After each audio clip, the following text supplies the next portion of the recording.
کیا واقعی کشمیر کبھی ایک بہت بڑی جھیل تھا؟ کیا اس وادی میں انسانوں کے آنے سے پہلے صرف پانی ہی پانی تھا؟ اور وہ کون شخص تھا جس نے ایک خطرناک مخلوق کا سامنا کر کے یہاں کا پانی نکال دیا؟ اور آخر کشمیر کی سب سے پرانی کتاب نیل مت پران میں ہمیں ایسی کون سی کہانیاں ملتی ہیں جو آج بھی ہزاروں سال بعد زندہ ہیں؟ لیکن کیا یہ سب صرف دیومالائی داستانیں ہیں یا ان میں کہیں نہ کہیں تاریخی حقائق بھی موجود ہیں؟ آج ہم سفر کریں گے وقت کی دھند میں چھپی ہوئی کشمیر کی پہلی تحریری روایت کی طرف۔ نیل مت پران کشمیر کی قدیم ترین محفوظ کتاب۔ یہ کتاب کشمیر کی محفوظ ترین مذہبی اور ثقافتی کتابوں میں شمار کی جاتی ہے۔ اس کتاب میں آخر ہے کیا؟ کشمیر کا جغرافیہ، یہاں کے رسم و رواج، تہوار، دریاؤں اور چشموں کی داستانیں اور قدیم لوگوں کی زندگی کا تفصیلی ذکر۔ بہت سے محققین کا خیال ہے کہ یہ کتاب بہت پہلے مرتب ہوئی۔ یہ بات سمجھنا بہت ضروری ہے کہ نیل مت پران ایک مذہبی اور ثقافتی متن ہے، اسی لیے اس کتاب میں تاریخی روایت کے ساتھ ساتھ مذہبی اور ثقافتی عناصر بھی پائے جاتے ہیں۔ شاید اسی وجہ سے محققین اسے تاریخی اور آثار قدیمہ کے شواہد سے ملا کر پڑھتے ہیں۔ نیل مت پران کے مطابق کشمیر کی یہ سرسبز زمین کبھی ایک پانی کا بہت بڑا سرچشمہ تھی۔ یہ ایک عظیم جھیل تھی جسے ستی سر کہا جاتا تھا۔ روایت بیان کرتی ہے کہ اس جھیل میں ایک خطرناک مخلوق رہتی تھی جسے جلوت بوا کہا گیا ہے، اور لوگ اس کے خوف سے زندگی گزار رہے تھے۔ تب رشی کشیپ نے دعا کی اور روایت کے مطابق پہاڑوں میں ایک راستہ بن گیا جس سے پانی باہر نکل گیا اور یہ وادی انسانوں کے رہنے کے قابل بن گئی۔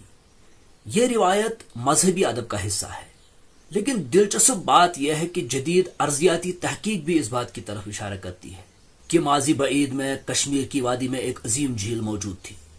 اگرچہ اس جھیل کے خشک ہونے کی جو وجوہات ہیں وہ جدید ارضیات کی سٹڈی میں مذہبی روایت سے مختلف بیان کی جاتی ہے، لیکن پھر بھی جدید ارضیاتی مطالعہ اور سائنس یہ ماننے پر ضرور مجبور ہے کہ ماضی بعید میں کشمیر میں ایک بہت عظیم جھیل لازمن تھی۔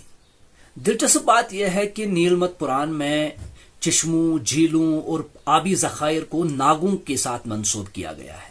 ہمارے ہاں ناگ کا تصور صرف سانپوں کے معنی میں یوز ہوتا ہے، لیکن نیل مت پران میں ناگ دراصل اس روحانی طاقت کو کہا جاتا تھا جو چشموں اور آبی ذخائر کے ساتھ منسوب ہوا کرتی تھی۔ ویری ناگ، اننت ناگ اور دیگر کئی مقامات آج بھی قدیم روایات کی یاد دلاتے ہیں۔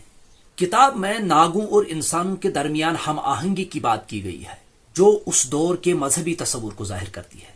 قدیم کشمیر کی روزمرہ زندگی کا مطالعہ کرنے سے اس بات کا بخوبی علم ہو جاتا ہے کہ نیل مت پران صرف مذہبی کہانیاں بیان نہیں کرتی، بلکہ اس میں قدیم کشمیر کی روزمرہ زندگی کی جھلک بھی ملتی ہے۔